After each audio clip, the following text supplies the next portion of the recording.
Madalas na maagang gumigising si Beatriz, kahit pa pasado alas 12 na siyang nakakauwi gabi-gabi. Hindi man marangya ang pamumuhay, pero sanay na siya.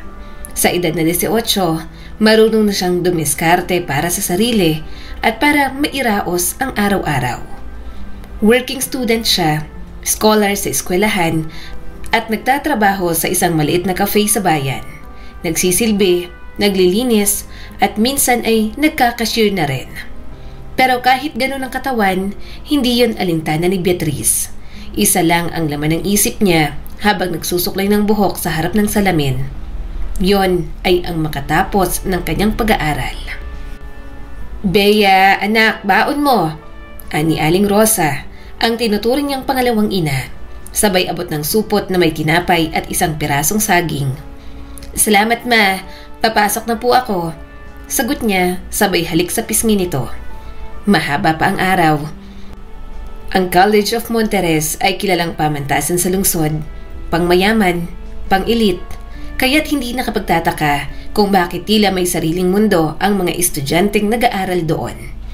Palaging may bagong uniform, bagong sapatos at may kanya-kanyang mamahaling gamit. Iba-ibang kulay ng bags, porma at cellphone ang daladala. May sasakyang SUV at branded ang lahat mula sa ballpen. Iba si Beatriz sa kanila.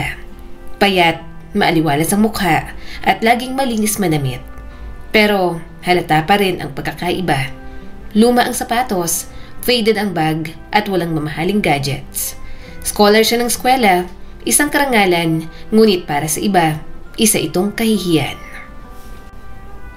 Mainit ang simoy ng hangin sa unang araw ng pasukan. Ang campus na yon ay kilala sa pagiging eksklusibo at tanging mga anak ng mayayamang pamilya ang karaniwang naroon. At doon, sa gitna ng engrandeng bulwagan, maingat na naglalakad si Beatriz, tanga ng kanyang kupas na backpack na tinahipan ng kanyang lola. May ilang butas na napalitan ng cute na patches ng pusa at bituin. Hindi yun branded, pero mahalaga sa kanya. Tahimik niyang pinagmamasdan ng paligid. Lahat ay may kausap. Lahat may kakilala, samantalang siya, mag-isa, pero buo ang loob niya. "Scholar ako, hindi ako dapat mahiya," bulong niya sa sarili. Pumasok siya sa main lobby at napansin agad ng ilang estudyante. May mga palihim na nagtawanan, may isang grupo pa ng mga lalaki ang bumulong ng, "Ay, mukhang prom di." Agad niyang nilampasan yon. Hinanap ang listahan ng mga room at classes sa announcement board. "Beatriz Rivera, Class Emerald," binasa niya sa isip. "Excuse me, ikaw ba si Beatriz?" Malambing na tanong ng isang boses mula sa likod. Paglingon niya ay tatlong babaeng pawang kasing edad niya ang nakangiti. Mga ayos nila ay parang lumabas sa glossy magazine. Straightened hair, lip tint, white sneakers, at mamahaling tote bags. Isa sa kanila ay may bagong cellphone na hawak habang nakikipag-usap. "Oo, ako nga po," sagot ni Beatriz, medyo nahihiya. "Hiyay, sa iisang klase lang tayo. Ako nga pala si Jessica. Tapos, siya si Camille at yung isa si Trina." Sabay-sabay na sabing may matching twinning bracelets pa. Napangiti si Beatriz. "Nice to meet you po." "Girl, don't say po. Parang ang tanda mo naman. We're friends na, okay?" ani Trina, sabay tawa. Sorry," sagot ni Beatriz, nahihiyang ngumiti. "Cute mo pala in person. Parang ang innocent mo. Ganun," sabi ni Camille, sabay hawak sa buhok ni Beatriz. "Ang soft ng features niya, no? Parang K-drama lead. I love it." Ani Jessica, sabay kuha ng selfie kasama siya. "Groupie time." Nagulat si Beatriz pero ngumiti pa rin. "Tara, samahan ka na namin mag-enroll. Masaya pag may kakwentuhan," alok ni Camille. Kinilig si Beatriz sa loob niya. Hindi niya inakalang sa isang eskwelahang tulad nito ay makakahanap siya agad ng kaibigan. Habang naglalakad sila, hindi maiwasang mapansin ni Beatriz ang ingay ng heels ni Jessica, ang halimuyak ng mamahaling pabango ni Trina at ang kumpiyansa sa katawan ng tatlo. Parang ibang mundo, ibang tao, malayo sa kinalakihan niya. "Ikaw ba? Enrolled ka na?" hirit ni Jessica. May scholarship ako? Mahinang sabi ni Beatrice. Scholar ka pala? Ulit naman ni Trina. Nagulat si Beatrice. Opo, oo. Like, full scholarship? Tanong ni Camille na parang hindi makapaniwala. Oo, academic scholarship. Nagkatinginan ng tatlo. So, hindi ka pala, like, anak ng negosyante o something? Kunwaring tanong ni Jessica. Hindi. Actually, sa probinsya ako lumaki. Anak ako ng guro. Si Lola ang kasama ko ngayon dito sa Maynila. Oh! Sabay-sabay na sabi ng tatlo, pero hindi na muling nagsalita pa. Nawala ang dating sigla. Napansin ni Beatrice ang pagbabago. Hindi na ganon kainit ang ngiti. Hindi na ganon ka-engage ang usapan. Nagtuloy sila sa paproseso ng enrollment pero ramdam ni Beatrice ang layo. Para siyang niyapos ng malamig na hangin sa likod. Paglabas nila ng opisina, nagpahuli na si Beatrice sa lakad. Ramdam niyang hindi na siya kasama sa kwentuhan. Girl, may lakad pa kami.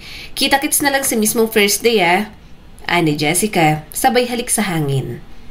Okay, mahina niyang sagot. Naisip ni Beatrice na walang interes pumasok sa unang araw ang mga ito dahil ngayon mismo ang first day of school nila. Habang palayo ang tatlo, narinig niyang binalong ni Trina. Scholar lang pala. Akala ko naman social. Tumitingin-tingin pa sila kay Beatrice at pag nagtama ang mata ay ngiting-ngiti ang mga ito. Tapos tingnan mo yung bag niya, parang ukay-ukay. Ani Camille na may halakhak. Ew, buti hindi ako allergic sa amoy ng jeje. Tumigil sa paglakad si Beatrice. Napatingala, pinigilan ng luhang gustong tumulo. Pero kahit masakit ang mga salitang yon, pinilit niyang umiti. Mabilis lumipas ang mga araw. Unang linggo na ng pasukan pero parang isang buwang pagod na ang pakiramdam ni Beatrice. Maaga siyang gumigising para magbiyahe mula sa inuupahang maliit na kwarto malapit sa eskwelahan. Pagkatapos ng klase, diretso siya sa part-time job sa cafe. Gabi na siyang nakakauwi, tapos kailangan mag-aral pa. Walang reklamo, laban lang. Sa klase, hindi na rin nakatakas ang kanyang presensya sa mapanuring mata ng mga sosyalera. Jessica, Camille at Trina, ang kilalang it girls ng campus. Ang grupong lumapit sa kanya noong first day, ngayon tila may hangin na namamagitan sa kanila. Isang araw sa klase, habang tinatawag ng guro ang attendance, Beatrice Rivera, present po. Narinig niya ang pabulong na komento ni Trina. Andiyan na si Charity Case. OMG, sabay sabi ni Camille. Baka may dala siyang donation box. May gutom na scholar alert. Tigil tawa silang tatlo. Umismin si Beatrice. Narinig niya yon pero hindi niya pinansin. OMG, look who's here. Ani Jessica habang naglalakad papunta sa hallway. Hawak ang designer bag at baso sa sikat na kapehan. Tingnan mo nga naman, hindi pa rin nagbabagong sapatos ni Beatrice. Legit, high school pa ata niya yan. Sabay tawa ni Trina, hampas sa braso ni Camille. Akalain mo yon, scholar nga naman. Libre na nga ang tuition pero di pa rin makabili ng bagong gamit. Hirit pa ni Camille. Hindi kumibo si Beatrice. Hindi na siya nasasaktan sa mga ganoong salita. Matagal na siyang namanhid. Lalo na't sila pa ang nagsasalita. Mga taong minsang itinuring niyang kaibigan. Pagdating sa classroom, umupo siya sa pinakadulo. Tahimik lang siya, gaya ng nakasanayan. Uy, Beatrice, ano ang ulam sa baon mo ngayon? Sabay silip ni Trina sa supot niya na may tinapay at saging. Lagi ka talagang diet, no? O wala ka lang talagang makain? Nakangising dagdag ni Camille habang nakataas pa ang kilay. Nag-init ang tainga ni Beatrice pero pinili niyang huwag sumagot. Kahit pa naririnig ng iba sa klase ang panlalait, walang umaalma. Tahimik ang lahat at may ilan pang natatawa. Mas okay ng simpleng pagkain kaysa puro yabang pero wala namang puso. Mahina niyang bulong. Hindi siya naghahangad ng labis. Gusto niyang makapagtapos, makahanap ng matinong trabaho at masuklian ang sakripisyo ng kanyang mga magulang. Paglabas ng klase, diretso si Beatrice sa trabaho. Isang maliit pero popular na cafe sa gitna lang ng bayan. Kilala ito sa murang kape at masarap na pastries. Maraming college students ang dumaraan doon para mag-aral, mag-date o simpleng tumambay. Bea, ikaw muna sa cashier ngayon medyo madaming tao. Ani Ate Joy, isa sa mga senior staff. Opo, sagot niya sabay tali ng buhok at suot ng apron. Maya-maya'y dumating ang tatlo, sina Jessica, Camille at Trina. OMG! Dito ka pala nagtatrabaho, girl? As in, ikaw ang cashier? Sabi ni Camille sabay kuha ng selfie na parang nagpipigil ng tawa. Pati Tagalina siya, diba? Multitasking queen. Sabay turo ni Trina sa hawak niyang basahan. Can I have a tall caramel macchiato with attitude? Biro ni Jessica sabay tawa ng tatlo. Tahimik lang si Beatrice. Sa loob niya, parang binuhusan siya ng malamig na tubig. Pero ngumiti pa rin siya. Pilit man, ang mahalaga, professional. Ilang order po sa inyo? Tanong niya. Grabe, kahit inaapi na professional pa rin. Ang galing. Pangasar pa ni Camille. Kinagabihan, habang naglilinis ng mga mesa, napansin niya ang isang lalaking nakatingin sa kanya mula sa isang sulok. Matangkad, maputi, may salamin. Hindi kasing porma ng ibang customers, pero may aura ng mabait. Hi, bati ng lalaki habang papalapit. Mark. Beatrice, sagot niya, bahagyang nagulat. Kanina pa ako dito. Napansin ko yung tatlong babae. Grabe sila kung mag-insulto. Ani Mark, sabay ngiti. Pero iba ka. Hindi ka pumapatol. Ngumiti si Beatrice. Sanay na po. Alam mo, nakakabilib ka. Kung ako siguro yan, baka sinabunutan ko na. Nakangising sabi pa nito. Natawa si Beatrice kahit papaano. Simula noon, palaging bumabalik si Mark sa cafe. Naging magaan ang loob ni Beatrice sa kanya. Hindi ito mapanghusga at tila laging interesado sa mga kwento niya. Sa unang pagkakataon, naramdaman niyang may nagmamalasakit. Ma, baka may ipapakilala na po ako sa inyo soon. Masayang sabi ni Beatrice isang gabi habang kumakain sila. Oh, sino naman yan? Tanong ni Aling Rosa. Si Mark po, kaibigan ko. Mabait, lagi niya akong tinutulungan kahit walang kapalit. Nakangiti si Aling Rosa. Basta alam mo ang hangganan mo, anak. Matalino ka naman. Yes naman, ma. Sabay tawa ni Beatrice. Nung sumunod na gabi, sinamahan pa siya ni Mark maglakad pa uwi. Walang ilaw dito. Puna nito. Siguradong safe ka rito? Sobrang sanay na ako. Kahit madilim, alam ko na bawat lubak. Sagot niya. Sana ako rin kahit madilim. Alam ko pa rin kung paano kita pasasayahin. Natigilan si Beatrice. Napatingin sa kanya si Mark at ngumiti. Joke lang. Konti. Napahalakhak siya. Sa kabila ng lahat ng hirap, may isang parte ng puso niya ang unti-unting lumalambot. Tumagal ng ilang buwan ang pag-uusap nilang hindi natatapos. Madalas silang magpalitan ng text kapag free time ng isa't isa. At noong sumunod na linggo ay nagpunta ulit si Mark sa cafe. May ibibigay daw siya. May ibibigay pala ako sa'yo, sabi ni Mark habang hinuhugot ang isang maliit na supot mula sa bulsa ng jacket. Napakunot na si Beatrice. Ano naman yan? Huwag ka muna magalit Hindi to mamahalin pero ako mismo ang gumawa. Inabot niya ang isang friendship bracelet na yari sa simpleng sinulid. Kulay asul, puti at kahel. Maayos ang pagkakabuhol, hindi perpekto, pero halatang pinaghirapan. Gawa mo to? Tumango si Mark. 4 na beses akong pumalpak sa pagbibibi. Ayan lang yung lumabas na medyo maayos. Natawa si Beatrice.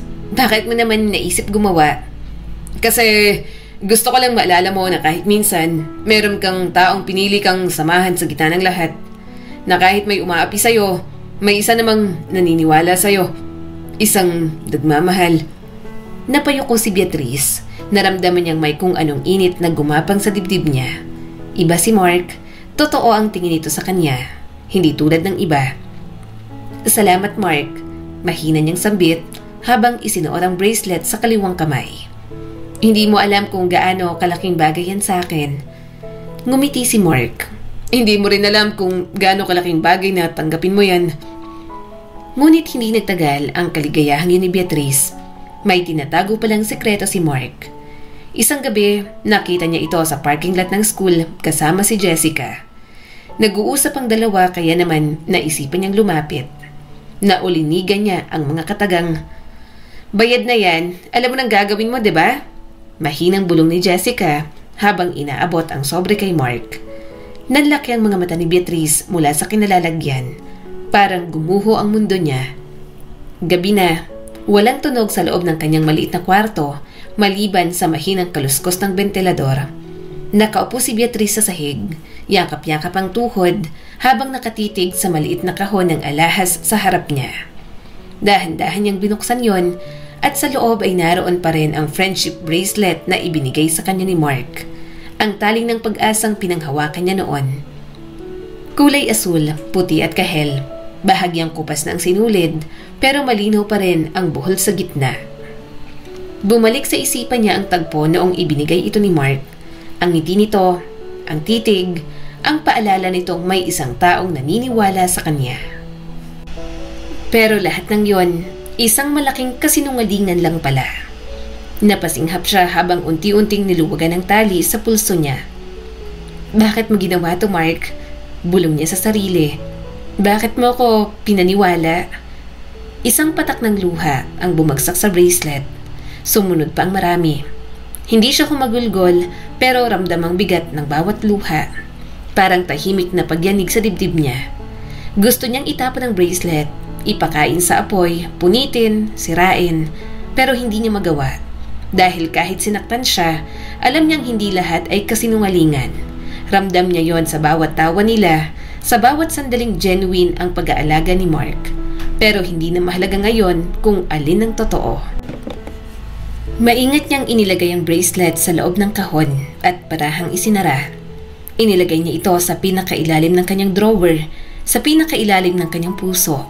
Hindi para muling buksan agad, kundi para maalala niyang minsan nagmahal siya kahit masakit.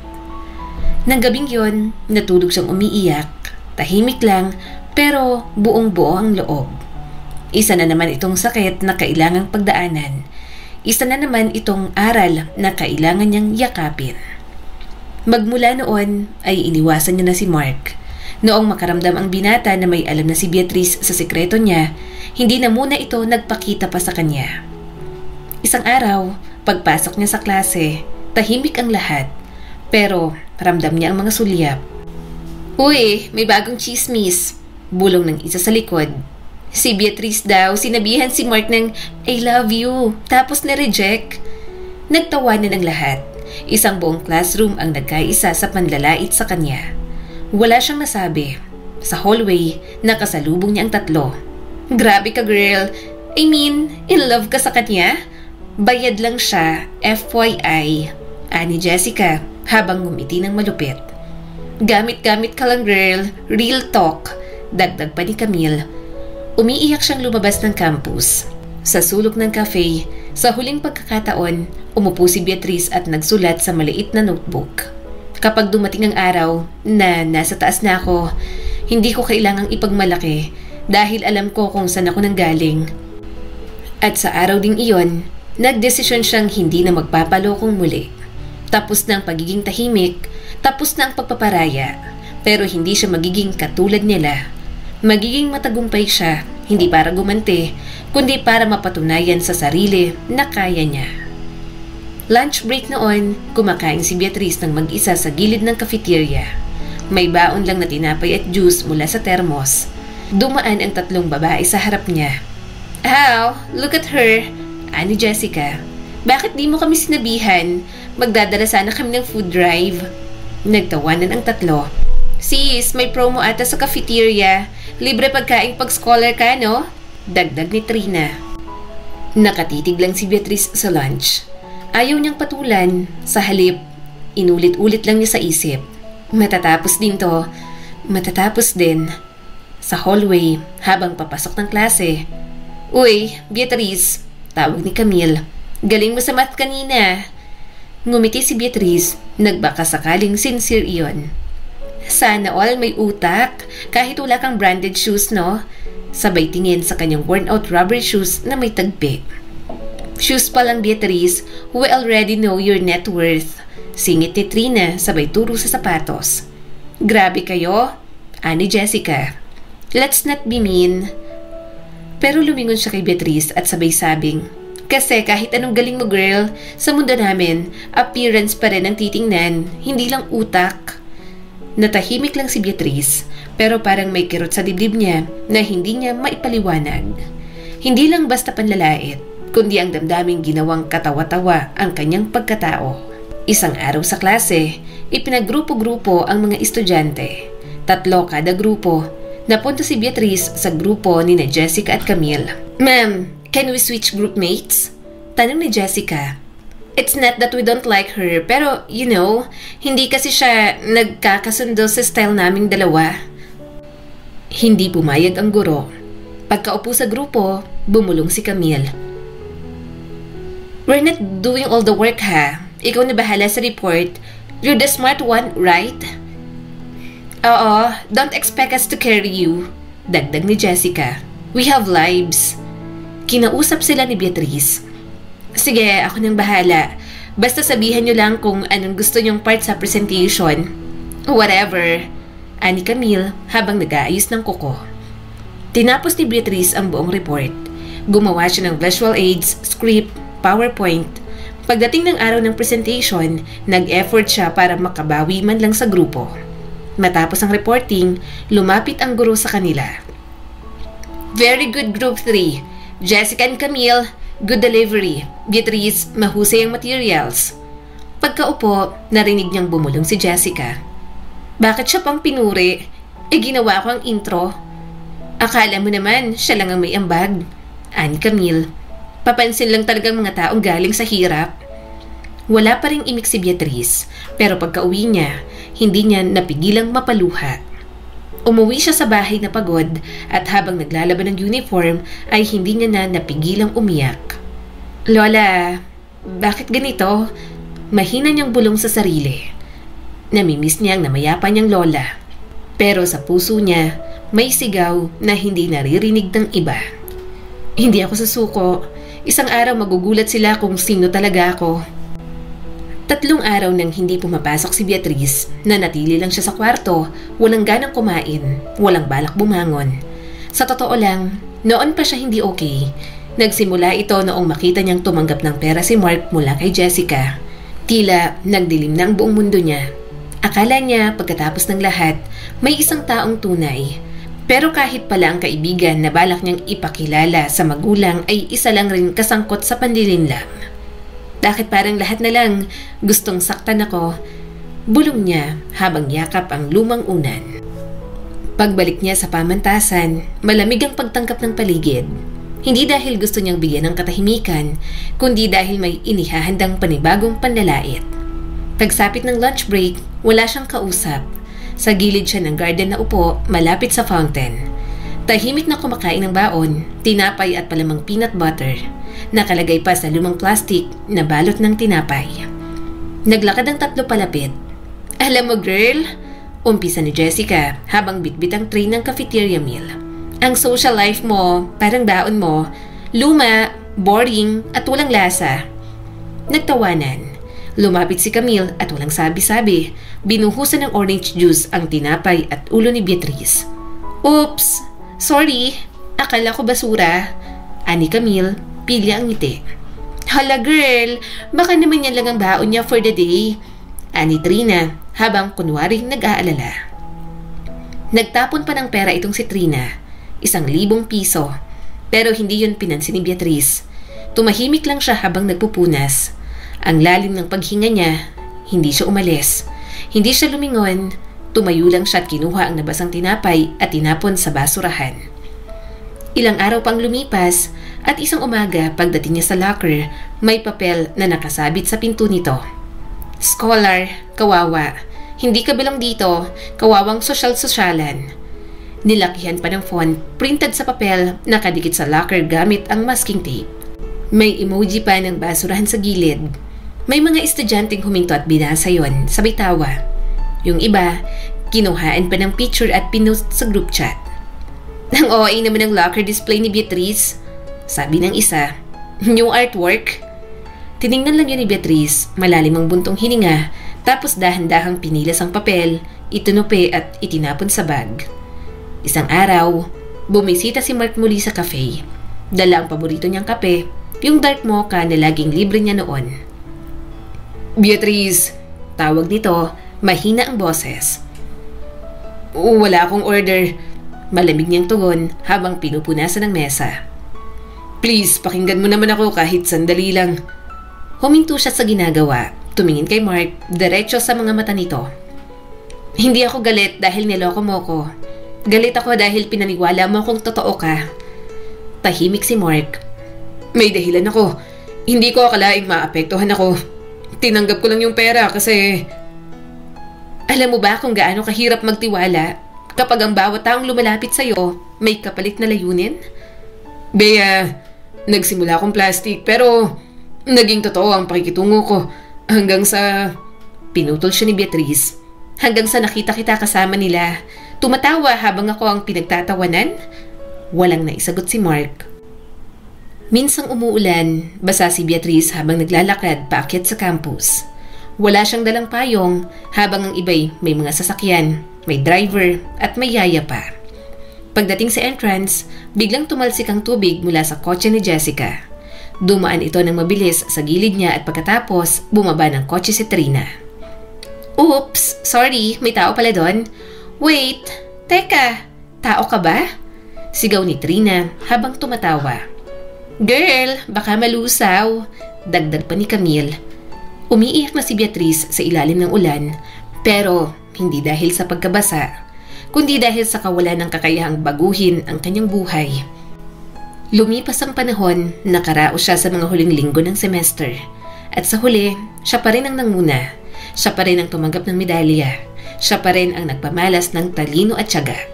Ngunit kahit pa ganoon, walang pumalakpak, walang nag-abot ng bulaklak, walang tumingin sa kanya na parang tao. Ngunit sa araw ng kanyang graduation, sa gitna ng katahimikan, isang bagay ang nagbago. May isang business executive ang tumawag sa kanyang cellphone. Miss Beatrice, interested kami sa credentials mo. We heard about your perseverance. Would you like to intern in our company? Ngumiti siya. Sa wakas, isang taong may mata na totoo ang nakakita ng potensyal niya. Maagang gumising si Beatrice. Wala siyang pasok sa trabaho, pero naroon pa rin ang disiplina sa katawan niya. Sa tuwing tumitingin siya sa salamin, naroon ang bakas ng pagod, pero mas nangingibabaw ang determinasyon sa mga mata niya. Isang gabi, habang nanonood siya ng pelikula sa maliit na kwarto ng inuupahan niyang dormitoryo, may tumawag sa kanyang cellphone. Si Aling Marisa, ang kanilang mayordoma, na minsan lang tumawag. Bea, umuwi ka raw muna sa bahay. May gusto raw sabihin sina ma'am at sir. Napakunot ang noo niya. Hindi uso sa mga magulang niyang ganito ang biglaan. Minsan lang siyang pinapauwi, madalas kapag birthday o holiday lang. Pero may tono ang boses ni Aling Marisa na hindi niya maipaliwanag. Tila ba may malaking bagay. Kinabukasan, maaga siyang umuwi.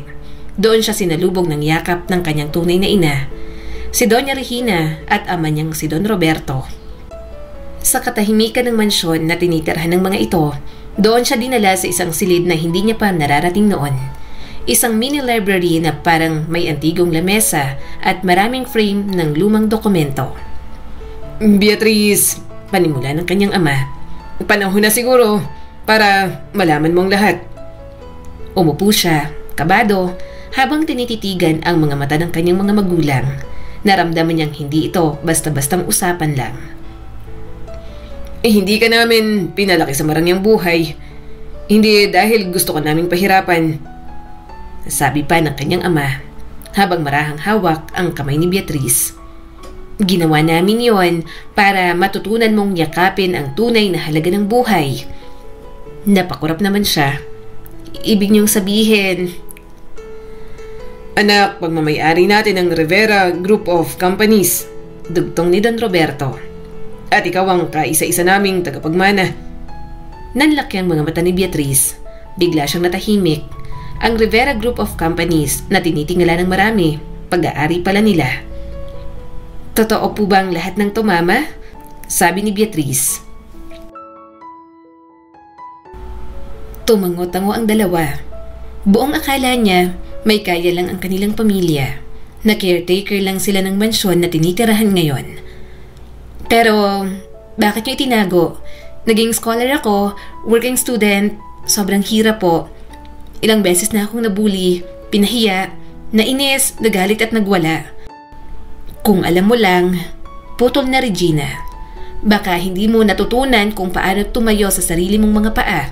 Gusto naming pagdaanan mo ang buong mundo na walang special privileges. Gusto naming madama mo kung paano maging totoo sa kabila ng lahat. Naaalala ni Beatrice ang mga panahong umuwi siyang pagod, basang-basa sa ulan, tinatawanan ng mga kaklase dahil sa lumang sapatos. Noong binuhusan siya ng tubig habang nagla-lunch sa hallway. Noong nalaman niyang binayaran lang pala si Mark para maging malapit sa kanya. Lahat ng sakit, lahat ng tiyaga, bigla na lang bumalik sa kanya. Parang pagbabalik ng alaala sa pelikula. Pinili naming maging ordinaryo ka sa paningin ng iba. At proud kami sa'yo kasi hindi mo kailanman ikinahiya ang sarili mo. Wala kang ginantihan.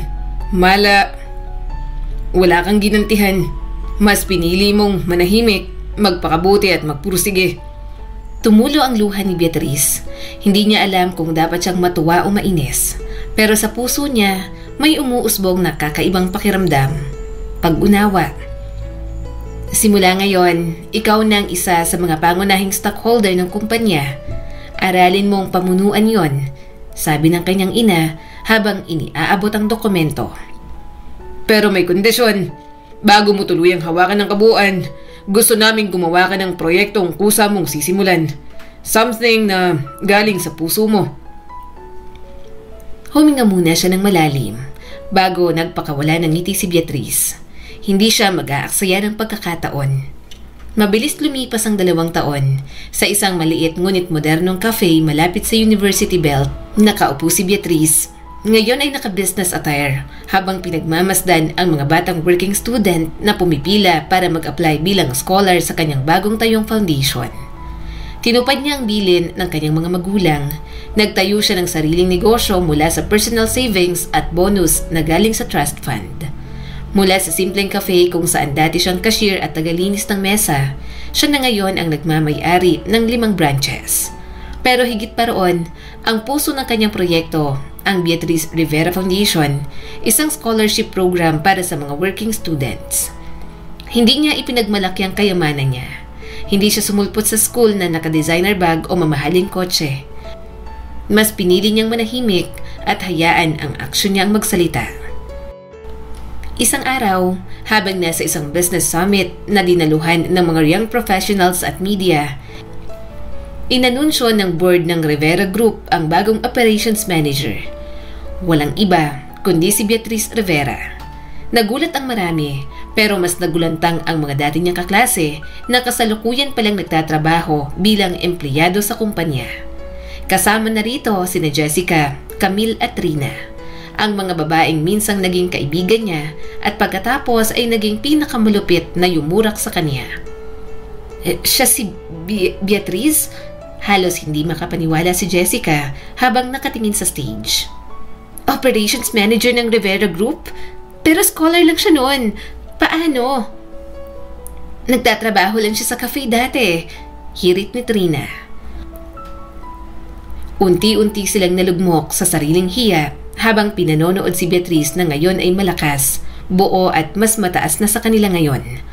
Pagkatapos ng event, lumapit sina Camille at Trina sa kanya. Bea, patawad, mahinang sabi ni Trina. Hindi namin alam. Sana noon pa namin nakita kung gaano ka kabuting tao. Tahimik lang si Beatrice. Hindi siya ngumiti, pero hindi rin umiwas. Huwag kayong magsinungaling. Wala kayong pakialam kung mabuti ako o hindi. Ang pakialam nyo, yung mayaman ako o hindi. Tahimik ang mga ito sa kanya. Hindi ko kayo kinamuhian, pero hindi ko kalilimutan ang ginawa nyo. Huwag kayong mag-alala, hindi ko kayo kinamumuhian. Mas pinili kong mag-focus sa sarili ko. Hindi niya pinahiya ang mga ito. Hindi siya nagtaas ng boses, pero ramdam ng lahat ang bigat ng katahimikan niya. isang uri ng respeto sa sarili. Sa pagtatapos ng taon, lalo pang umangat si Beatrice. Pinarangalan si Beatrice bilang Young Business Leader of the Year ng isang prestihiyosong award-giving body. Naging inspirasyon ang kanyang kwento ng determinasyon, kababaang loob at pagbabalik. Hindi lang siya nagtayo ng negosyo, nagtayo siya ng pag-asa para sa iba. Hindi lang siya isang tagapagmana, isa siyang patunay na hindi sapat ang apelyido, bagkos ang tunay na pagkatao ang sukatan ng karangalan. Habang pinapanood siya ng kanyang mga magulang sa audience, sabay silang napangiti. "Iba ka talaga, anak," bulong ni Doña Regina. "Ma'am Beatrice, andito na po ang listahan ng new applicants for the branch trainees. Ma'am Beatrice, andito na po ang listahan ng new applicants for the branch trainees," ani Steph, kanyang assistant, habang abala silang naghahanda para sa isang malaking hiring event. Tiningnan ni Beatrice ang listahan. Isang pangalan ang agad niyang napansin: Jessica Mariela Santos. Kasunod, Camille De Vera, Trina Marie Lozano, at sa pinakahuli, Mark Javier. Nanlaki ang mata niya. "Ano to? Isang reunion?" Mahina niyang biro sa sarili habang binabasa ang mga resume. Mula sa mga notes, nalaman niyang walang permanenteng trabaho ang tatlong babae. Hindi nakagraduate, nagka-issue pa noong binalak ng tatlo na magsuhol. Nakaranas ng sunod-sunod na rejection. At si Mark naman, halos 5 call center na ang nilipatan. Tila binaliktad ng kapalaran ang lahat. 2 araw pagkatapos, ginanap ang initial screening sa mismong building ng Rivera Holdings. Si Beatrice nakaupo sa dulo ng conference table, nakasuot ng fitted black blazer, malinis ang makeup at ang aura, powerful pero kalmado. Isa-isang pumasok ang mga aplikante. Nang pumasok ang tatlo, kasabay ni Mark, tila biglang huminto ang oras. Nauna si Jessica.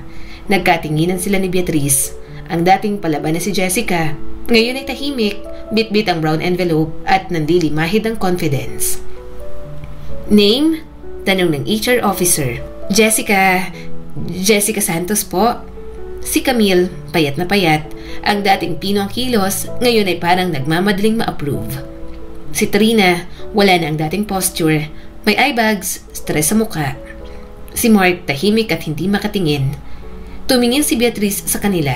Walang emosyon, walang awa, pero wala ring galit. Professional. Matapos ang interviews, tinawag ni Beatrice ang HR head.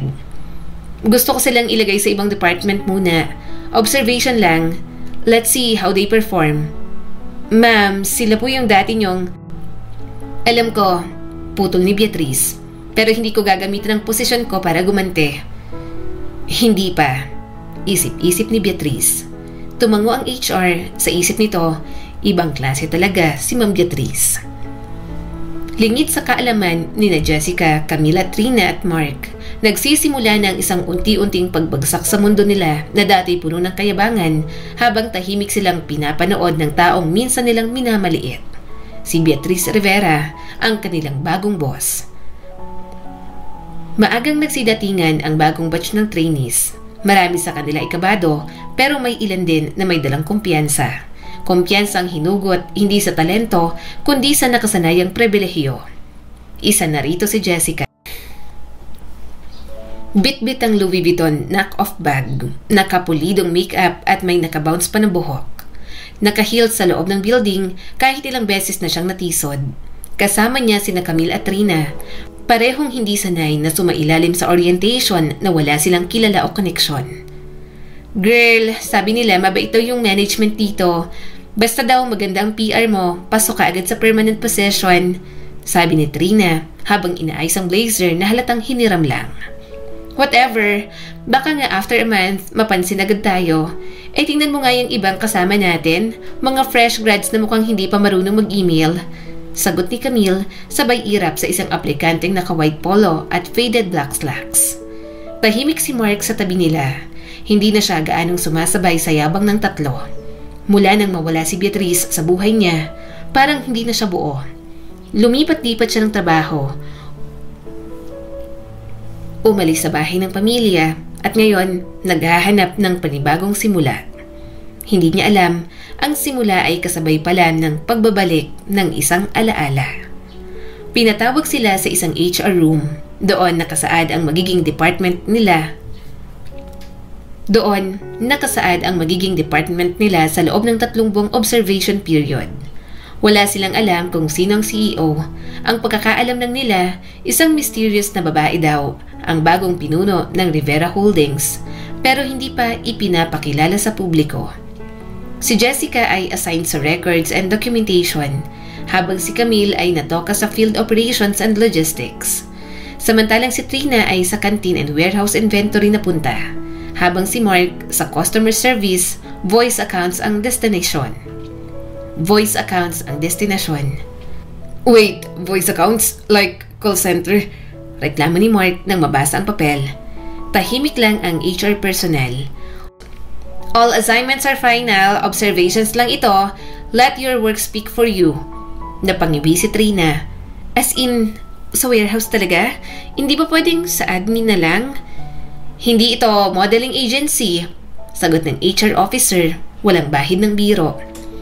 Jessica, sanay sa aircon at pag-utos. Napalunok.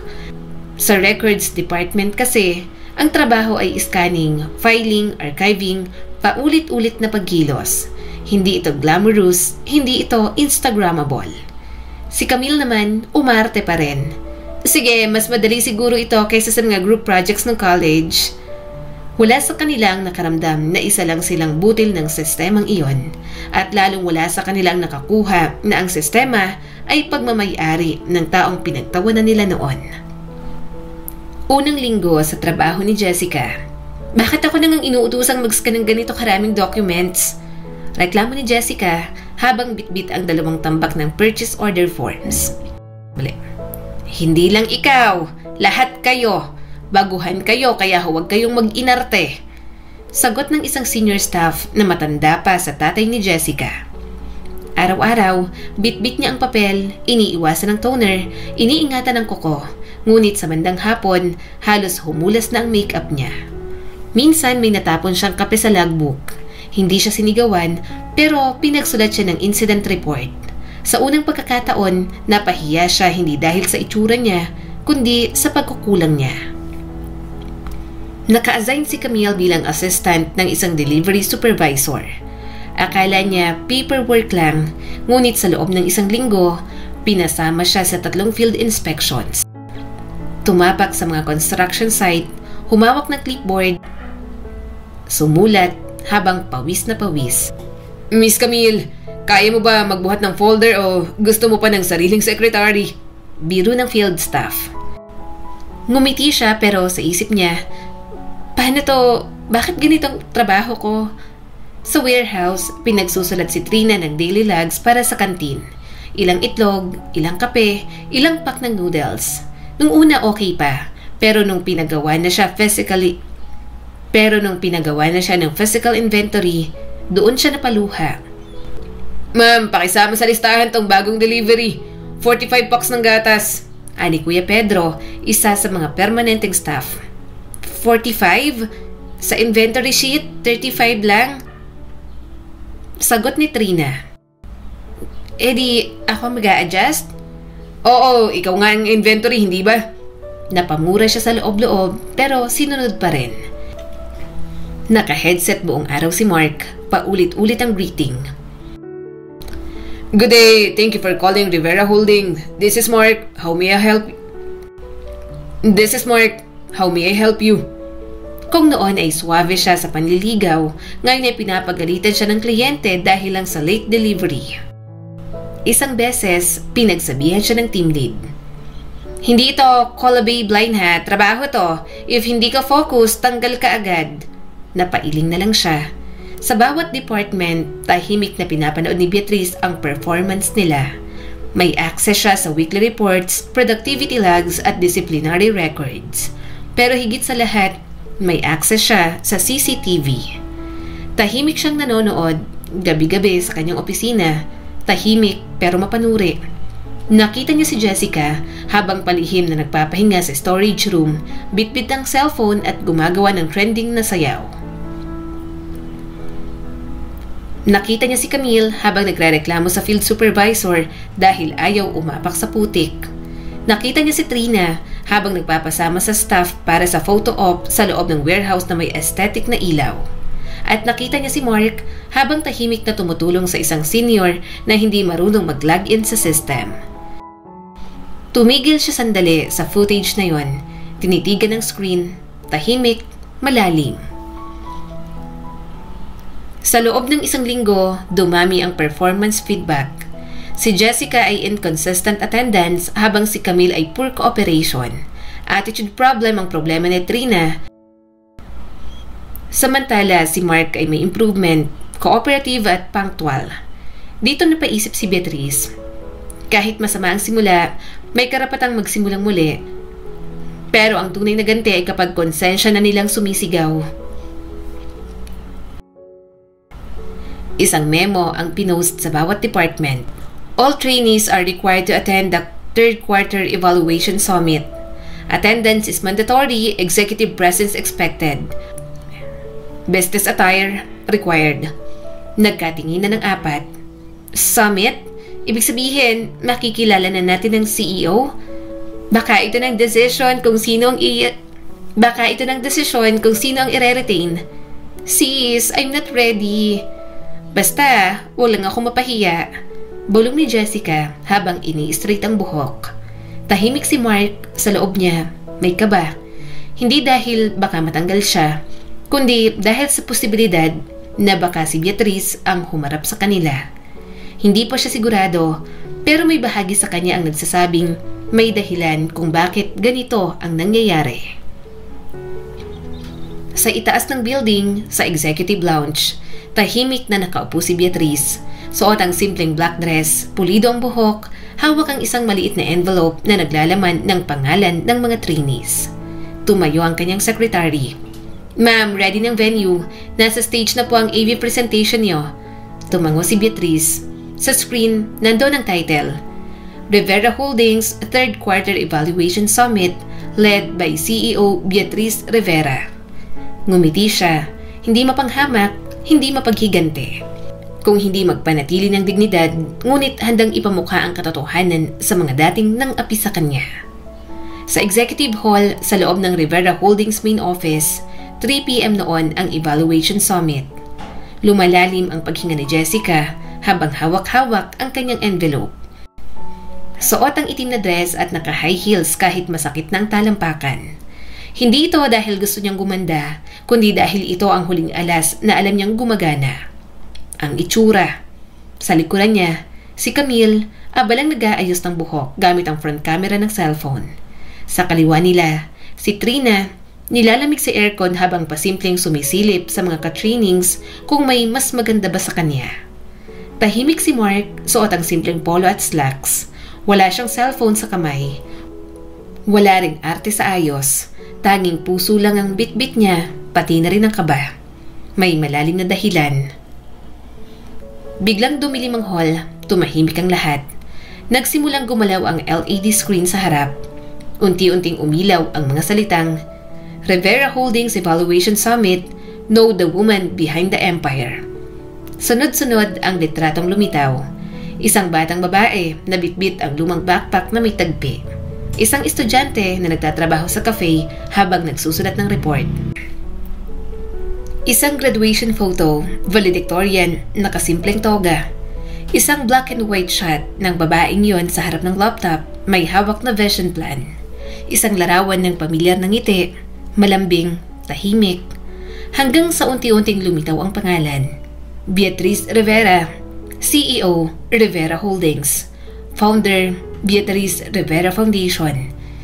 Tumayo ang lahat, hindi sa utos, kundi sa pagkabigla, sa hindi malamang rason. Sa unahan ng stage, naroon si Beatrice, suot ang eleganteng itim na blazer, may pulidong buhok at ang lakad, tiyak, buo, malakas. Hindi mayabang, hindi palaban, pero may tinig sa katahimikan. Ang mukha niya, kilala ng ilan, at sa 4 na tao sa likuran ng hall, sila ang pinakanagulat. Sobrang lamig na ng pawis ni Jessica, Camille, Trina at Mark. Akala ko ba, operations manager lang si Beatrice? Bakit parang ang bilis naman niyang na-promote? Tanong ng gulat na si Jessica. Walang sumagot sa kanya. Walang may masabi. Si Jessica halos mapaupo na lang. Si Camille napatakip ng bibig. Si Trina naluha sa nalaman. At si Mark hindi makatingin. Magandang hapon, panimula ni Beatrice. Isa sa mga layunin ng summit na ito ay hindi lamang para i-assess ang performance ninyo bilang trainees, kundi para ipaalala na sa mundong ito, lahat tayo ay may kwento at hindi laging nakasulat sa suot, ganda ng bag o estilo ng salita ang kakayahan ng isang tao. Tahimik ang buong hall. Ako si Beatrice Rivera, dating working student, dating inaapi, dating pinagtawanan sa harap ng maraming estudyante, dating binuhusan ng orange juice habang kumakain, dating tinawag na charity case at hindi bagay sa mundo ng elite. Nagkatitigan ng mga audience, may mga tumitikhim, may ilang trainees na nagsimulang bumaluktot sa upuan. Pero ang pinakamarahas ang reaksyon, sina Jessica, Camille, Trina at Mark. Hindi pa rin makapaniwala. Gusto ko ba sanang ipakilala ang sarili ko sa inyo? Ako ang taong nagtaguyod ng scholarship program para sa working students. Nagtrabaho ako behind the scenes. Una, bilang operations manager. Pero, prinomote ko ng sarili ko bilang CRO. Meron akong 5 branches ng cafe na dati doon lang ako nagtatrabaho. At ako rin ang babaeng ilang beses niyong tinawanan, nilait at inalipusta, pero hindi kailanman gumante. Pero ngayong araw, hayaan yung gumanti ako gamit ang tagumpay. Tumayo si Jessica, nanginginig sa audience. Ma'am Beatrice, Bea, hindi namin alam na ikaw pala, sabi nito. Dahan-dahan siyang lumapit kay Bea. Ako pala ang na CEO ako? Sagot ni Beatrice. Kaya lang ba kayo marunong humingi ng tawad kapag nalaman yung mataas ang katayuan ng isang tao? Tahimik, tinamaan. Kung hindi ako ang CEO ngayon, ano sana ang ginawa niyo kung nakita niyo akong naglilinis sa pantry? Hindi nakasagot si Jessica. Si Camille may luha sa gilid ng mata at lumapit ng kaunti. Ma'am, hindi namin alam. Patawad po. Si Trina hindi halos makagalaw. Nakayuko, halos masuka sa konsensya. Pinagbayaran ko na po sa warehouse, pero hindi pa rin sapat. Alam ko. Tumingin si Beatrice kay Mark. Tahimik ito, nangingilid ang luha. Tumango siya. Hindi ako humihingi ng kapatawaran, pero gusto ko lang malaman mo na mula nung araw na nakita kita sa cafe, alam ko nang hindi ka ordinaryo. Tumingin si Beatrice sa kanya. Hindi galit, hindi rin masaya. Walang emosyon, isa lang, pagkilala. Alam nyo, patuloy ni Beatrice, akala ng iba, ang pinakamalupit na ganti ay ang pag-apak sa taong umapak sa'yo. Pero mas matindi ang ganti kapag hinayaan mong apakan nila ang sarili nilang dangal sa harap ng mundong hindi na nila kayang lokohin. Ang buong hall, sabay-sabay na pumalakpak. Hindi dahil sa drama, kundi dahil may isang CEO na hindi bumaba sa antas ng mga nanakit sa kanya. At sa halip na gumante gamit ang kapangyarihan, gumante gamit ang klase, dignidad at respeto sa sarili. Matapos ang speech, bumalik si Beatrice sa kanyang opisina. Wala siyang dala kundi envelope ng mga evaluation. Kumatok ang HR head. Ma'am, anong gagawin natin sa 4? Panatilihin sa ilalim ng probation. Tingnan natin kung kaya nilang baguhin ang ugali, hindi lang ang resume. Sa hallway palabas ng building, nagkita-kita ang 4. Tahimik lang si Jessica. Lumapit kay Camille at Trina. Girls, wala na tayong kayabangan na pwedeng gamitin. Wala na rin tayong mukha. Pero kung may natutunan ako, yun ang tunay na ibig sabihin ng kahihiyan, hindi dahil sa itsura, kundi dahil sa konsensya. Tahimik silang tatlo. Si Mark naglakad palayo, ngunit sa puso niya, alam niyang yun na ang huling beses na titingin siya kay Beatrice hindi bilang babae sa cafe, kundi bilang babaeng hindi niya kailanman makakalimutan. Isang linggo matapos ang pagkabunyag ng lahat, tahimik ang loob ng opisina ni Beatrice. Nakatitig siya sa city skyline habang hawak ang isang lumang larawang naka-frame. Larawan niya noong college na may hawak na tray ng kape, suot ang faded na uniforme ng cafe. Katabi ng litrato ay ang kanyang CEO ID badge. At sa pagitan ng dalawang yon ay isang bracelet na gawa sa asul, puti at kahel na sinulid. Ilang taon ang lumipas mula nang buuin niya yon sa harap ng salamin, habang pilit kinukumbinsi ang sarili na may halaga siya kahit pinagtatawanan. Ngayon, hindi na niya kailangang kumbinsihin ang sarili.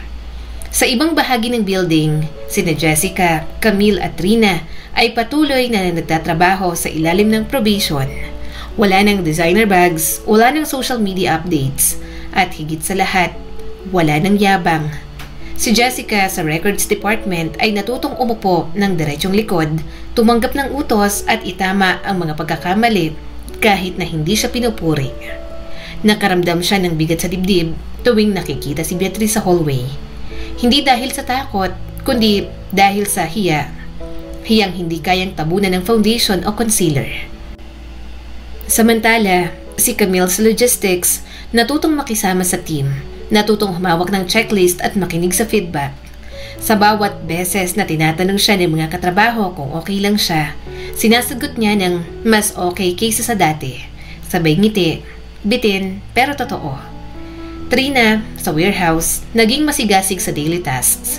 Hindi na siya humihingi ng shortcut, nagsimula siyang magsulat ng journal kung saan iniisa-isa niya ang lahat ng taong nasaktan niya noon at paano niya balak bumawi sa mundo. Si Mark, sa kabilang dako, patuloy na lumalaban sa konsensya. Hindi na siya makatingin ng diretso kay Beatrice tuwing magkakasalubong sila.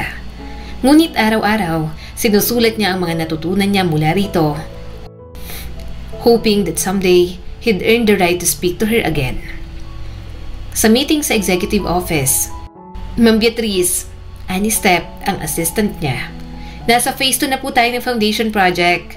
Tumatanggap na tayo ng mahigit 100 applicants at ready na rin po ang bagong branch ng cafe under Rivera Innovations. Tumango si Beatrice. Gusto ko bagong anniversary ng foundation, may libro kayong mailalabas. Hindi tungkol sa akin kundi sa kwento ng bawat estudyanteng minsang naging katulad ko. Noted po, ma'am. Huminga siya ng malalim. Steph, gusto ko rin silang makausap. Yung 4, pero hindi bilang boss, kundi bilang tao na minsan din nilang sinaktan. Nagulat si Steph. Kayo po mismo? Gusto ko lang masiguro na hindi lang sila nagtatrabaho dahil kailangan nila ng pera. Gusto kong makita kung totoo ang pagbabagong sinasabi nila. Sa isang private meeting room noong linggo ng hapon, isa-isang pumasok sina Jessica, Camille, Trina at Mark. Tahimik, hindi opisyal ang ambience. Casual ang suot ni Beatrice, white button-down shirt, jeans, walang makeup. Pero kahit ganon, hindi nawawala ang presensya niya bilang CEO. Nakaupo siya sa gitna ng lounge table. May 3 tasa ng kape, isang pitcher ng tubig at ilang biskwit sa mesa. Salamat sa pagpunta, panimula ni Beatrice. Tahimik ang 4, si Jessica ang unang nagsalita. Ma'am, Bea, hindi namin alam kung saan kami magsisimula, pero gusto naming sabihin, salamat sa lahat. Sobrang swerte na hindi mo kami pinapahiya sa harap ng lahat, dagdag ni Camille. Ginawa na yon ng konsensya nyo. Hindi ko na kailangan dagdagan. Sagot ni Beatrice, kalmado ang tono. Si Trina, nanginginig ang boses. Lagi kong iniisip, paano kung hindi ka bumangon? Paano kung pinaniwala mong sarili mo na wala kang halaga dahil lang sa mga tulad namin? Napatingin si Beatrice sa kanya. May mga gabi na ganun ang nararamdaman ko, pero sa huli, tinanong ko ang sarili ko, kung hindi ako babangon, sino ang babangon para sa mga katulad kong dinudurog ng sistema? Si Mark, tahimik lang, pero sa loob niya parang may lobo sa dibdib na gustong kumawala.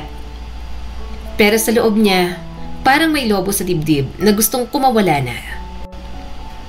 Nang tumingin si Beatrice sa kanya, nagtagpo ang mga mata nila. May gusto ka bang sabihin, Mark? Tumayo siya't umiling. Hindi ko na kayang magpaliwanag. Pero kaya ko nang humingi ng tawad. Hindi para bumalik ka sa buhay ko, pero para lumaya ka mula sa sakit na dinulot ko. Tumango si Beatrice. Tanggap ko at hindi ko kinakalimutan. Pero natanggap ko. Ilang minuto ng katahimikan, walang sermon, walang drama. Pero ramdam ng lahat, may isa ng yugto ang tuluyang natapos at may panibagong simula. Makalipas ng 1 taon, nagbukas ng panibagong cafe branch sa Quezon City, Bea Cafe Academy. Ito ay hindi lang negosyo, kundi isang training hub para sa underprivileged youth na gustong matutong magtrabaho habang nag-aaral. Sa opening, pinangunahan ni Beatrice ang ribbon cutting kasama ang mga scholars ng kanyang foundation. Si Jessica, ngayon ay certified bookkeeper, nagsisilbing assistant trainer sa accounting module. Si Camille, assistant branch manager sa logistics arm ng cafe.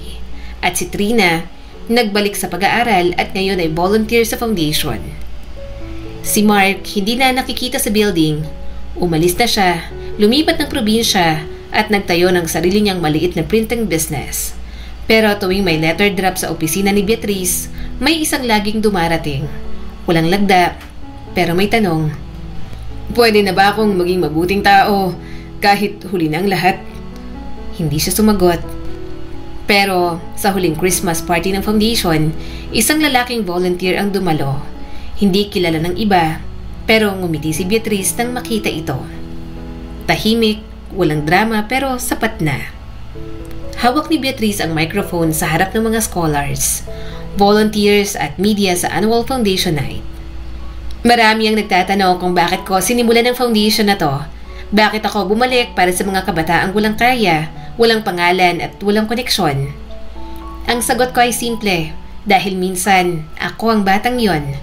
Hindi ko binuo ito para ipamukha sa mundo na kaya ko.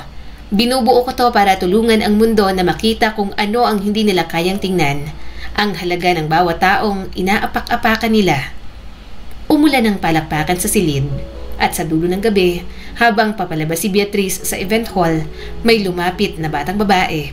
May bitbit na folder at baon sa supot ng tinapay. Miss Beatrice, ako po si Carla. Working student po. Scholar niyo na po ako ngayon. Ngumiti si Beatrice, tiningnan ang sapatos ng bata. Luma, may tagpi, may basang parte. Tiningnan ang mata nito. Buo, matapang at puno ng pangarap. Hinawakan niya ang kamay ng bata. Carla, huwag mong hayaang ang appearance mo ang bumuo ng kwento mo. Gawin mong kwento ang dahilan para tumigil ang mundo at makinig. 3 taon matapos siyang maging CEO, si Beatrice Rivera ay nanatiling isa sa pinakabatang babaeng tagapamahala ng isang multi-branch conglomerate sa bansa. Ang kanyang pangalan ay kilala na, hindi lang sa mundo ng negosyo, kundi sa bawat sulok ng akademya at charitable foundations. Mula sa dating kupas na sapatos, ngayon ay naka-flat shoes na siya ng simpleng designer brand. Hindi para magyabang, kundi dahil komportable ito sa buong araw ng trabaho. Wala siyang bodyguard, wala rin siyang sekretarya na naglalakad sa unahan niya. Mas pinili niyang sumasayad ang mga paa sa lupa kahit ang kanyang presensya ay palaging mataas ang tingin ng iba. Ngunit sa likod ng lahat ng tagumpay, may bahagi pa rin sa kanya ang hindi niya tinutumbasan ng pera, award o ng title. Ang pag-ibig. Isang gabi, habang umuulan, na-stranded si Beatrice sa isang book signing event sa Tagaytay. Inimbitahan siya para sa isang charity gala. Ngunit hindi siya nakatakas agad sa crowd. Napadpad siya sa maliit na cafe sa gilid ng bookstore. Walang aircon, walang wifi, pero may mainit na tsokolate at aklatang luma na amoy nostalgia. Umupo siya sa isang sulok habang binabasa ang libro ni Maya Angelou. Walang nakapansin sa kanya at sa wakas, naranasan niyang maging ordinaryong babaeng muli. Ma'am, may katabi pa po ba to? Bati ng isang pamilyar ngunit hindi pangkaraniwang tinig. Pag-angat niya ng ulo, nakita niya ang isang lalaking basang-basa ng ulan. May hawak na notebook at lapis, mukhang galing sa lakad pero may maamong mata. Wala, you can see it. Sagot niya. Salamat po. Nakangiti ang lalaki, sabay upo. Hindi siya kagwapuhan gaya ng artistang kilala sa TV, pero may pino at malinis na kilos. Para bang walang masamang hangarin. Writer ka ba? Tanong ni Beatrice sabay tingin sa notebook. Ngumiti ang lalaki. Poet, hindi sikat pero sinusubukan. May mga sinusubukan din akong bagay dati, sabay ngiti ni Beatrice. Sa loob ng isang oras, napuno ang mesa nila ng usapan. Hindi tungkol sa negosyo, hindi tungkol sa status, kundi tungkol sa musika, sa mga paboritong lines ng tula, sa amoy ng bagong librong binuksan, at sa damdaming hindi kayang ilarawan ng simpleng salita. Ang pangalan niya ay Elian Dizon, isang freelance poet na nagtuturo sa mga batang kalye ng spoken word tuwing Sabado. Hindi siya mayaman, wala siyang kotse, hindi rin siya bihasa sa mga corporate jargons. Pero ang bawat tanong niya kay Beatrice ay may lalim, hindi para kilatisin, kundi para makilala. Bakit parang malungkot ang mga mata mo kahit nakangiti ka? Tanong ni Elian minsan. Dahil siguro sanay na akong umiti kahit masakit. Sagot niya, walang paligoy-ligoy. Dahil sanay ka mag-isa? Dahil sanay ako na hindi piliin. Tahimik lang si Elian. Tapos sinabing, kung ako ang pipili, sa'yo ako. Nagulat si Beatrice. Hindi siya sanay sa ganoong sagot. Pero sa kakaibang dahilan, hindi siya napaatras. Para bang sa unang pagkakataon, may taong tumingin sa kanya, hindi dahil isa siyang CEO, kundi dahil tao siya. Ilang linggo silang nagkikita sa parehong cafe. Walang engranding date, walang mamahaling regalo. Pero may mga notes na isinusulat si Elian at palihim na isinusuksok sa mga librong iniwan ni Beatrice. Ito ang mga sinulat ni Elian para kay Beatrice. Hindi maitago ng dalaga ang saya niya habang binabasa ang mga yon. Ang ganda ng paraan mong magtanong, para bang hinuhubaran mo kung gamit lang ang pag-unawa. Hindi ako makapaniwalang may babaeng kayang magpatawad ng ganyan, lalo na sa mundong hindi marunong humingi ng tawad. Kapag ikaw ang ilaw sa madilim kong gabi, hindi ako matatakot na hindi makitang daan. Isang gabi, tinanong ni Beatrice si Elian habang naglalakad sila palabas ng cafe. Bakit mo ako nilalapitan, Elian? Sa totoo lang, hindi ko rin alam. Akala ko dati dahil sa lungkot ng mga mata mo nun. Pero ang totoo, ngayon ko na na-realize ang liwanag mong dahilan ng lahat. Kaya ako nahalina at lumapit sa'yo. Tumigil si Beatrice sa paglalakad. At doon sa ilalim ng ilaw ng poste, una silang naghalikan. Walang fireworks, walang background music, pero sapat ang katahimikan para maintindihan nilang pareho na tapos na ang paghihintay. Pagkaraan ng 6 na buwan, naging opisyal silang magkasintahan. Wala itong press release, walang balitang kumalat. Pero sa bawat staff ng cafe, sa bawat scholar na nakakita sa kanilang magkahawak kamay, alam nilang si Beatrice ay hindi lang CEO, isa rin siyang babaeng natutong magmahal muli. Nagpatayo si Beatrice ng Art and Expression Center sa ilalim ng kanyang foundation, kung saan si Elian ang unang inappoint bilang program director. Doon, nagtuturo siya ng poetry, storytelling at spoken word sa kabataan mula sa komunidad. Mas nakakaubos ng inggit ang sining kaysa sermon, ani Elian minsan sa opening ng art workshop. Mas nakakabuhay ng dignidad ang edukasyon kaysa sa kayamanan, sagot ni Beatrice. At tuwing nagkakatitigan sila, may isa silang kasunduan. Hindi kailanman gagamitin ang pagmamahal bilang reward o utang na loob, kundi regalo. Isang gabing tahimik sa balcony ng kondo ni Beatrice. May gusto akong itanong sa'yo, ani Elian habang hawak ang kamay ni Beatrice. Nakakatakot naman yan. Ngumiti siya, may hawak na maliit na kahon. Pwede ba kitang mahalin habang buhay? Hindi bilang CEO, hindi bilang alamat, kundi bilang ikaw. Napaluha si Beatrice. Hindi siya sumagot ng oo. Sa halip, hinalikan niya ito at yumakap ng mahigpit. Ang sagot ay naroon sa bawat paghinga. At yon ay sapat ng sagot sa lahat ng tanong ni Elian.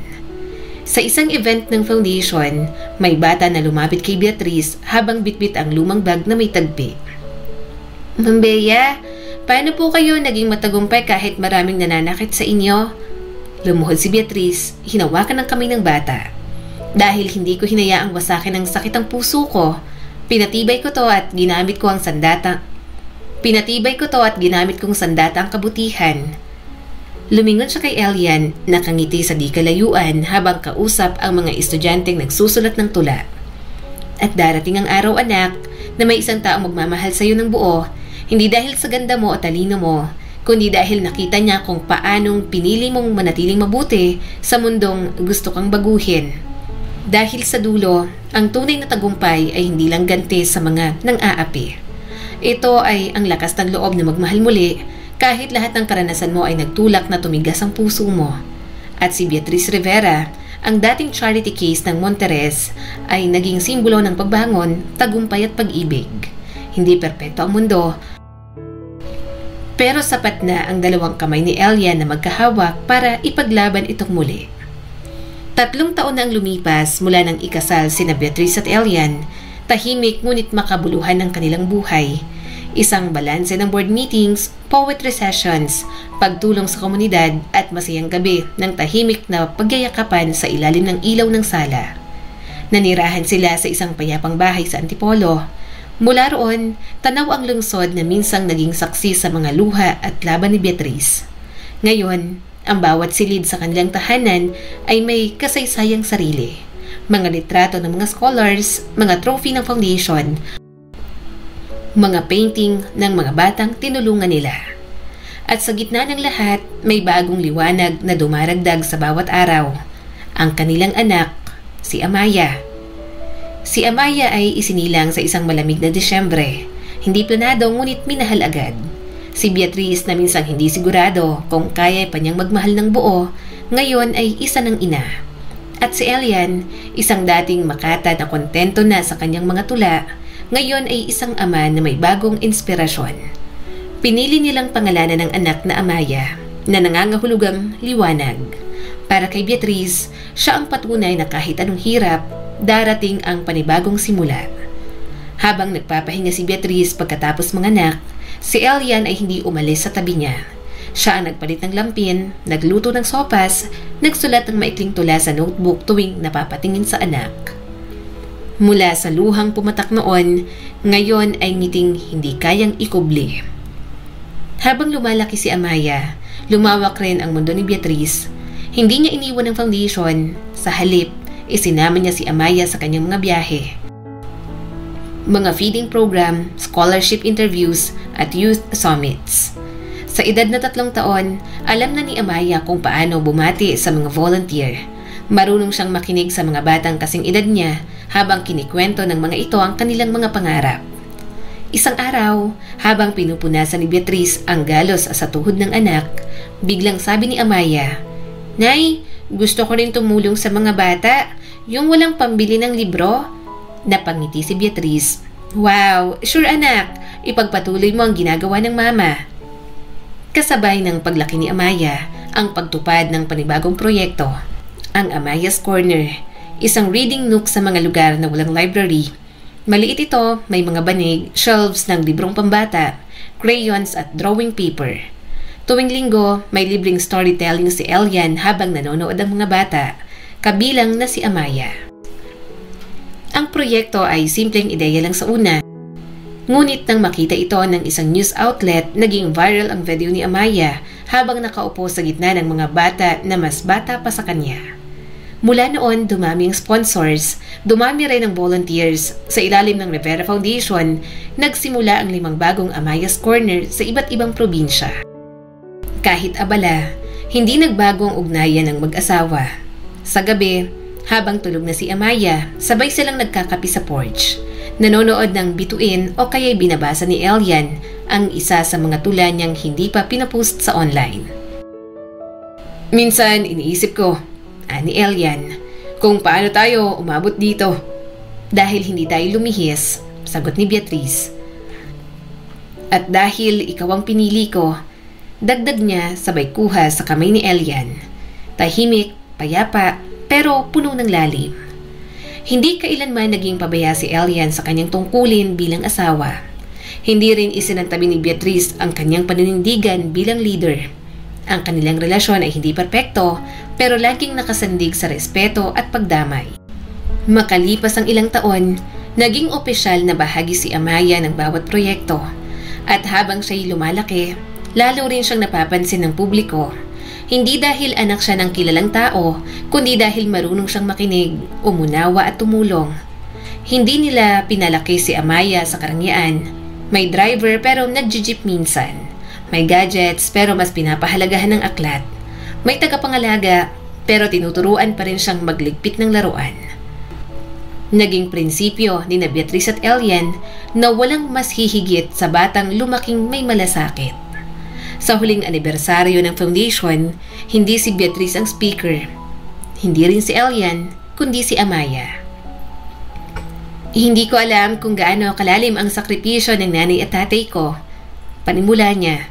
Pero ang alam ko, araw-araw nilang pinipili ang kapwa kahit mahirap. Kaya gusto kong sundan ang yapak nila dahil ang mundong ito mas kailangan ng pagmamalasakit kaysa karangalan. Tumayo ang buong crowd, standing ovation, at si Beatrice tahimik na umiiyak sa likod ng stage habang mahigpit ang hawak sa kamay ni Elian. Sa pagtatapos ng gabi, habang nililigpit ng mga volunteers ang dekorasyon, naupo ang 3 miyembro ng pamilyang Rivera sa hardin ng event hall. Gusto ko pong maging teacher, then poet, then CEO din, ani Amaya habang ninunguya ang marshmallow.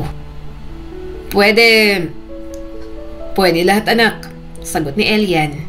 Basta wag mong kalimutan kung sino ka at huwag kang matakot magtagumpay na may kababaang loob. Sabi naman ni Beatrice. Pangako po, sagot ni Amaya. At doon sa ilalim ng bituin, nakaupo ang 3 tao na pinag-isa ng tadhana at paninindigan. Hindi lang bilang pamilya kundi bilang pangako sa bawat batang dating walang tinig. Hindi natapos ang misyon ni Beatrice at Elian sa pagiging magulang, lalong nagsimula ito. Ngayon ay may isa na silang kakampi sa panibagong henerasyon, si Amaya. Isang batang liwanag, isang batang pinanday hindi ng kayamanan, kundi ng pagmamahal, pagsisikap at kwento. At sa paglipas ng mga taon, habang patuloy silang tumutulong sa marami, palaging mananatili ang paalala. Ang tunay na tagumpay ay hindi lamang sa kung gaano kataas ang narating mo, kundi kung gaano karaming buhay ang naiangat mo habang inaabot mo ang sarili mong pangarap. Ang kwento ni Beatrice ay nagpapaalala na ang tunay na halaga ng isang tao ay hindi nasusukat sa yaman, itsura o pinanggalingan, kundi sa paninindigan, kabutihan o tibay ng loob sa harap ng pang-aapi. Sa halip na gumanti ng masama, pinili niyang magtagumpay ng may dignidad.